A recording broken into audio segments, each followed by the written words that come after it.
siguiente video les vamos a hablar sobre el recurso de revocación en materia fiscal. Este recurso se establece a partir del artículo 116. Nos dice que el recurso de revocación va en contra de los actos antiguos en materia fiscal. Es decir, que este tipo de recursos se puede interponer cuando una autoridad, por ejemplo el SAT, realiza un acto o acción que llegue a inconformar al contribuyente. Puede utilizarlo como un medio de defensa contra de dicho acto que lo haya inconformado. El recurso de revocación, de acuerdo al artículo 117 del Código Fiscal, nos dice que puede ir en contra de los siguientes puntos, ya sea resoluciones dictadas por una autoridad fiscal, negativa ficta, actos de autoridad que determinen a los contribuyentes multas o créditos fiscales. Es muy importante este punto, ya que más adelante hablaremos sobre nuestro recurso que realizamos. Prácticamente pues el acto reclamado es en contra de una multa, por lo tanto es muy importante. El artículo 117 del Código Fiscal, que nos dice que este puede ir en contra de los siguientes puntos.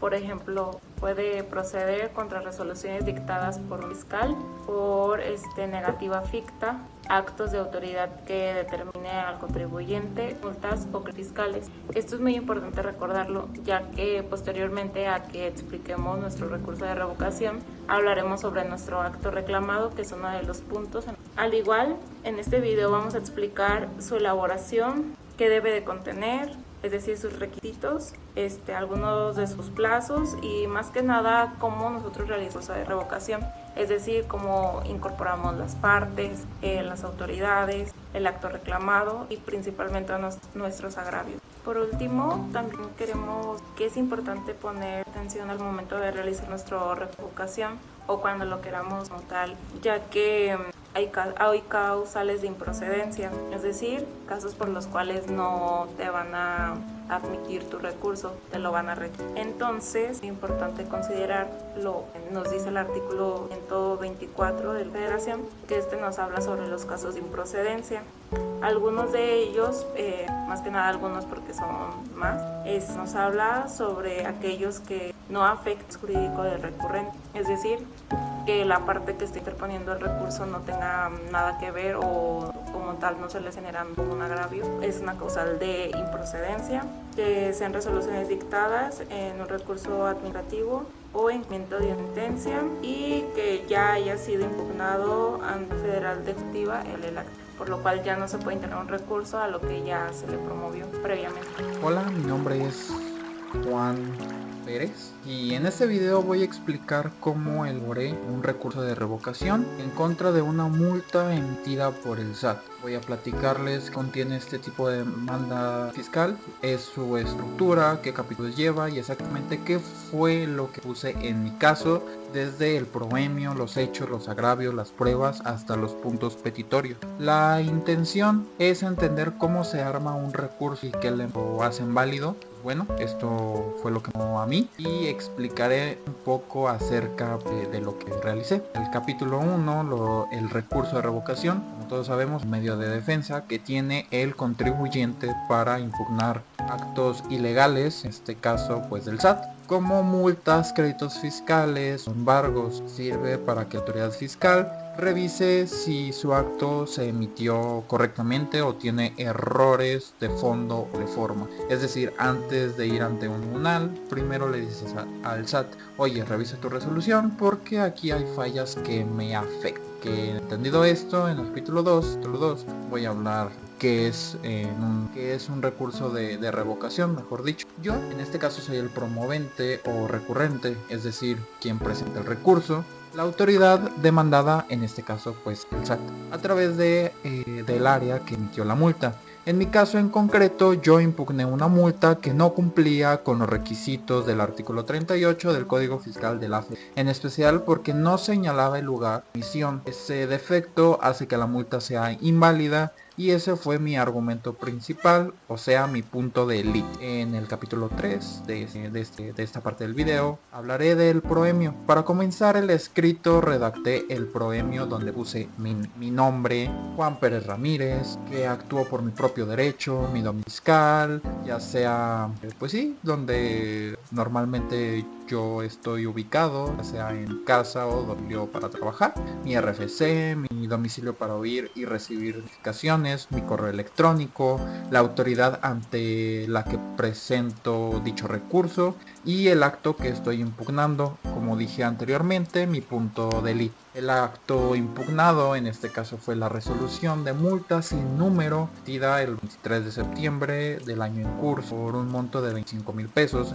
la cual no señala el lugar de emisión. Bueno, capítulo 4, en hechos. Pues bueno, después de esto integré los hechos que cuentan cómo ocurrió todo cronológicamente. Primer hecho, el 20 de diciembre de 2021, el requerimiento y el acta de notificación. Ese día la autoridad acudió a mi domicilio y me hicieron saber de la diligencia. Segundo hecho, a falta de mi presencia, la notificación fue entregada a una tercera persona que se encontraba en mi domicilio. Y el tercer hecho y por último fue el del 23 del 25 y posteriormente el 23 de septiembre de 2025 se emitió la multa, pero dicha multa carece del lugar de emisión, que es un documento formal esencial previsto en el artículo 38 del Código Fiscal de la Federación. Estos hechos sirven para contextualizar por qué estoy impugnando y en qué se basa mi punto de litigio. En el capítulo 5 puse los agravios y en la parte más importante de todo el escrito, menos para mí, Juan Pérez. Los agravios, el agravio es básicamente explicar qué hizo mal la autoridad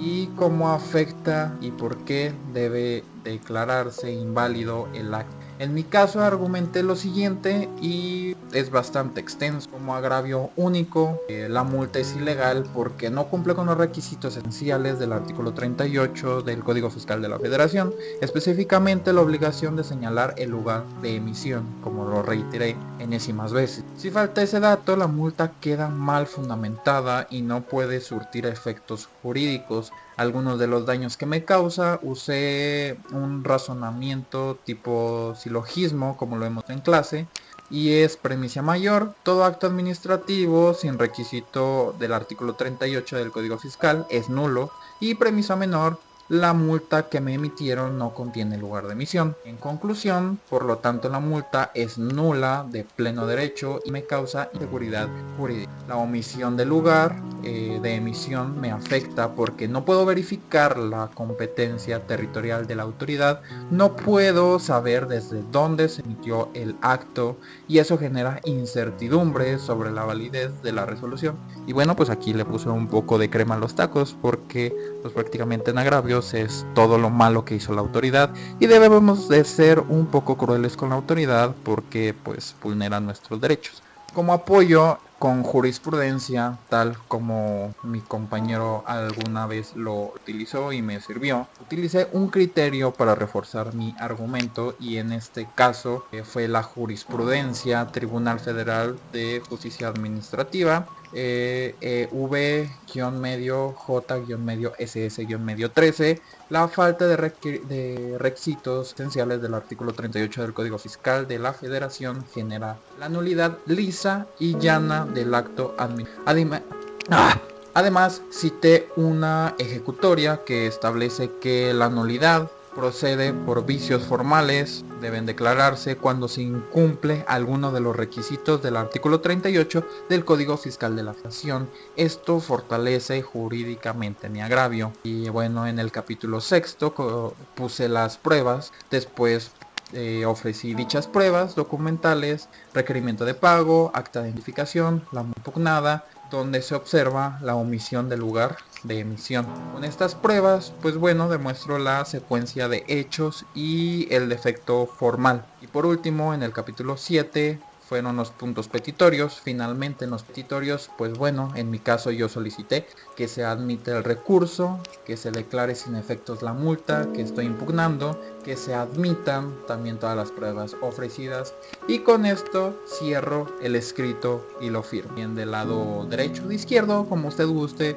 va a dejar ahí un espacio para que la autoridad selle en su defecto. En conclusión, pues bueno, en este recurso de revocación debe llenar, o bueno, más bien dicho, debe llevar una estructura clara, proemios, hechos, agravios, pruebas y puntos petitorios hasta el momento que nosotros hemos visto esto en clase. Y bueno, pues en mi caso, como lo mencioné anteriormente, el error principal fue que la multa no contenía el lugar de emisión, lo cual viola el artículo 38, fracción tercera del Código Fiscal de la Federación y ocasiona la nulidad del acto. Y pues bueno, espero que con esta explicación sirva para entender cómo elaborar y argumentar un recurso administrativo correctamente. Pues nada, muchas gracias. Pues sí, espero que les haya funcionado, les haya servido y sobre todo que se la pasen muy bien. El día de hoy les voy a platicar un poquito sobre el caso del señor José Rivera Lara. Él es un contribuyente al que se le fue notificada un requerimiento de pago correspondiente a la obligación fiscal del 2024. Entonces, ¿qué sucede aquí? El punto de litis es la multa y que la multa fue notificada o fue entregada antes de los 15 días consecuentes en los que se da la opción al contribuyente de tomar acción. Entonces, mi contribuyente, el señor José, al no tener el tiempo suficiente para poder impugnar o no hacer nada por su decisión o pagar el ejercicio fiscal, pues ahí está careciendo de motivación la multa. Entonces, como lo menciona la multa de fecha 23 de septiembre del 2025, este ejercicio fiscal se le fue notificado el 10 de septiembre, no dándole ni 10 días hábiles creo, para poder tomar acción. Esto incumple en el artículo 38 y 41. ¿Por qué? Porque es con el que se fundamenta mismamente la multa. El 38 porque habla de carece de fundación y de motivación la multa.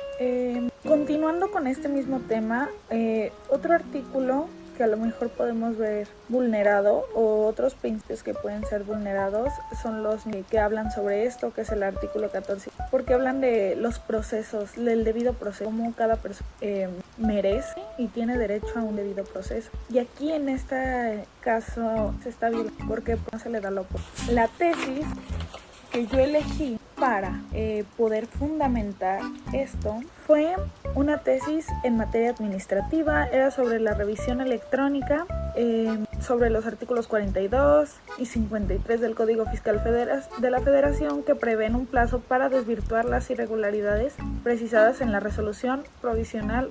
¿Por qué? Y esta menciona algo muy importante. Los preceptos citados al establecer que el contribuyente revisado podrá manifestar lo que a su derecho convenga y ofrecer las pruebas que estime conducentes para desvirtuar los hechos u omisiones advertidos por autoridades hacendarias con base en la información y documentación que obra en su poder dentro de los 15 días siguientes a que se notifique la resolución provisional respecto. Ok, ya dicho esto, también es muy importante precisar que el monto de la multa hacia el contribuyente José Lara era de 52,000 pesos mexicanos. Entonces, pues es una multa bastante elevada para carecer de algo tan importante y tan básico, y creo que es necesario, y lo pido en mis puntos petitorios, que esta multa se desestime, que no tenga efectos, que se deseche. ¿Por qué? Porque carece de todo y puede llegar a ser violenta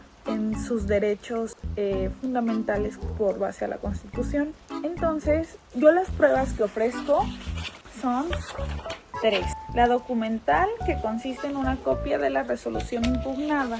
La documental, que es el acta de notificación de la resolución, y el requerimiento emitido por el SAT. Y aquí los tengo todos. Esta es la multa que en este caso está siendo impugnada. Ok. Y este es mi recurso de revocación. ¿Por qué? Porque quiero y pido y exijo a la autoridad que se revoque dicha multa. Es todo. Aquí está. Aquí falta la firma ciudadano en cuestión. del señor José Lara lo tendrá que... Pero aquí está. Entonces creo que por el momento eso sería todo. Esa es un poquito de mi explicación. No sé qué más puedo decir. Les puedo hablar sobre, pues un poquito más sobre mi multa, o les puedo hablar sobre que este artículo que este recurso conforme al artículo 117 del Código Fiscal nos ayuda y nos dice ante qué actos de la autoridad podemos proceder. Sobre resoluciones definitivas y sobre negativas fictas, actos de autoridades, etc. Todo está en el artículo 117. También les podría explicar un poco sobre su elaboración, pero su elaboración es simplemente a base de... tiene que llevar pues tu proemio, tus hechos, tus agravios. Los agravios son muy importantes porque es el punto del litis. Y una jurisprudencia para poder estar un poquito más avalado, o para poder tener algo que te apoye. Un fragmento de la multa, el fragmento que puede ser más importante, las pruebas, los puntos petitorios y la firma. Creo que lo demás lo vas haciendo con base a tu multa, con base a todas las demás notificaciones que existieron, y eso sería todo. Ahora les voy a hablar sobre mi capítulo de hechos. Como primer hecho puse que el día 20 de diciembre del 2021 se le entregó a Juan Pérez de manera personal en su domicilio un requerimiento, cual era el acta de evento de las obligaciones fiscales, y donde también le mencionaban que tenía 15 días hábiles para hacer llegar acciones. El segundo hecho que coloqué fue que también el día 20 de diciembre llegó una diligencia y que esta fue entregada a la esposa de Juan Pérez. Y el hecho número 3 es que de fecha 27 de septiembre hizo entrega de una multa por el monto mexicano. Posteriormente puse lo que es mi agravio. Como tal, mi punto de lis dentro de este recurso de revocación fue que dentro de la multa no fundamentaron de manera adecuada los artículos como tal, ya que me pusieron otro que no tenía nada que ver con lo que me estaban requiriendo, que como tal era la multa, y que me estaban dando un plazo de 15 días para poder cumplir con multa, ¿no? Con el pago de mi multa. Mis agravios los redacté de la siguiente manera. Como primer punto puse lo que es la fundamentación, que yo me fundamenté en el artículo 38 del Código Fiscal dentro de su fracción cuarta, que nos habla sobre que cualquier escrito que se realice. Posteriormente puse la multa, la fecha de la multa, y puse el artículo como tal que me está causando agravio. También agregué lo que es el capítulo de agravios o agravios como tal, en donde es importante resaltar que mi punto de litis del acto impugnado, que fue la multa, fue que dentro de la misma no me motivaron ni fundaron de manera adecuada, ya que ellos basaban su fundamentación dentro del artículo 31 del Código Fiscal de la Federación, que no tiene relación alguna, ya que nos dice que las personas deberán de presentar las solicitudes en materia de registro federal, de contribuyentes, declaraciones, avisos, informes en documentos digitales con firma avanzada a través de medios electrónicos, formatos o herramientas mediante estos formatos. Es decir, que prácticamente este artículo nos habla sobre cómo es que se deben de presentar como tal los escritos. Sin embargo, no me fundamenta nada de lo que es pues como tal la multa. O sea, no me fundamenta ni los 15 días, ni el porqué de la multa, ni de lo que estoy generando esta inconformidad a la autoridad fiscal. También coloqué dentro de mi agravio el por qué yo sentía que me estaba generando como tal una afectación dentro a mis derechos consagrados en la Constitución, que fue que me podía dejar en estado de indefensión y me causaba daño e inseguridad jurídica. Ya casi para terminar, dentro de mi agravio puse lo que era una jurisprudencia para reforzar mi argumento, que esta es la jurisprudencia de número de registro 20-25-96-6, que nos habla sobre la nulidad lisa y llana de los actos impugnados en un recurso de revocación en materia fiscal, y nos dice que va a ser lisa y llana el acto reclamado o impugnado cuando la autoridad fiscal no fundamenta ni motiva conforme al artículo 38 del Código Fiscal de la Federación, por lo que pues prácticamente nos dice la jurisprudencia que si no fundamentó como tal la autoridad de manera adecuada pues su inconformidad con el contribuyente o su reclamación, tiene que desecharse como tal, porque no tiene como tal los requisitos necesarios que nos marca el Código Fiscal. Por último, dentro de mi agravio coloqué que se dejara sin efectos, y ya como último capítulo puse el capítulo de pruebas, que dentro del capítulo de pruebas puse 3, que son documentales públicas. La primera es el acta del cumplimiento de las obligaciones, la otra es la notificación de la diligencia de fecha 20 de diciembre del 2021, donde se me dejó el acta también. Y por último, la multa, que esta era súper importante ponerla, ya que es mi acto impugnado, entonces era de donde tienen que ver como tal toda la autoridad fiscal, por eso también la puse. Y ya finalmente, para terminar como tal lo que es el recurso, puse mis puntos petitorios, que primero solicité que se dejara sin efecto el presente recurso de revocación, como segundo que se me tengan por entregado en tiempo y forma, y que se me tengan por presentadas y ofrecidas todas las pruebas presentadas dentro de mi recurso. Y eso fue lo que yo coloqué y como tal elaboré mi recurso de revocación.